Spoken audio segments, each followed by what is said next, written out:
Stephen Wiltshire from London is a star among savants. His nickname is the Living Camera.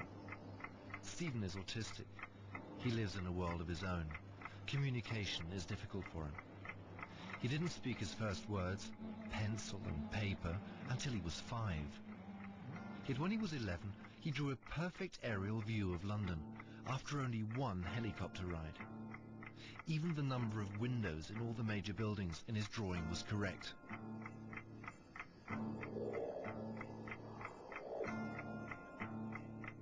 For this film, we're testing the living camera in Rome. Stephen has never seen the Eternal City from above before. After only a 45-minute helicopter flight, we'll ask him to draw a 5.5-yard panoramic picture of the historic city centre. Without having a second glance at it, Stephen has 3 days. In these 3 days, Stephen will have to keep thousands of details in his head.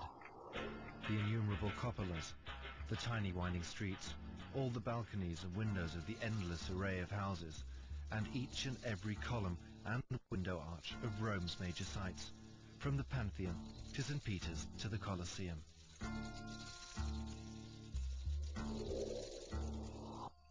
Five and a half yards of paper can look scarily empty. The amazing thing, Stephen starts the drawing as we would, with the Church of St. Peter's. But he doesn't do any sketches, nor roughing out of the space for the drawing. It's as if the panorama already existed within his head, with all the proportions, all the roads, all the details. At the end of the second day, Stephen is a good halfway through his creation.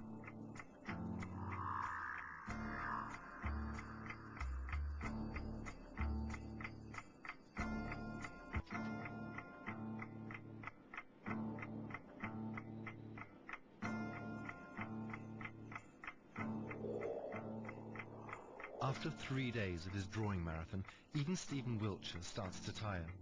He has filled in more than 5 yards of paper in fine pencil. He has been restlessly aligning window to window and house to house, because Stephen loves to be applauded for his art. In the left corner, he's finally reached the ruins of the Forum Romanum. Stephen's sister Annette is rejoicing with him. He's made it. Obviously, he's pleased with his work.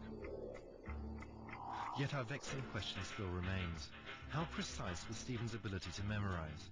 Is it really true that you could only see a single curve of the Tiber from above?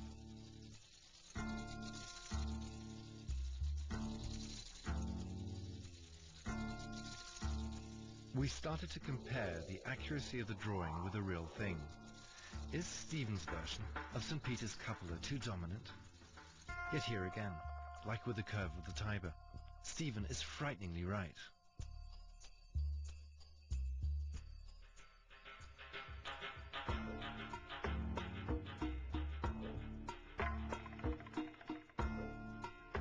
We wondered if the famous Roman hills should probably stand out more in Stephen's panorama. But again, Stephen had seen it better.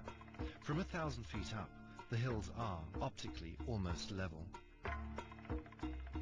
Checking the Pantheon, we did discover some minor inaccuracies on the roof. But the number of columns of the portal is, again, absolutely correct.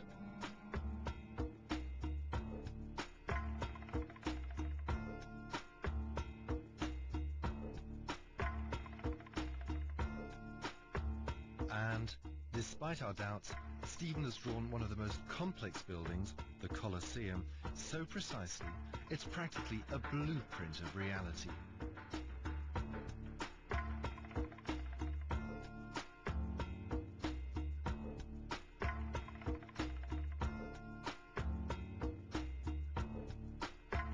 Stephen was also accurate in the instances we checked of nameless buildings and side streets. Had he had more time, his sister Annette believes, he would have put in even more detail.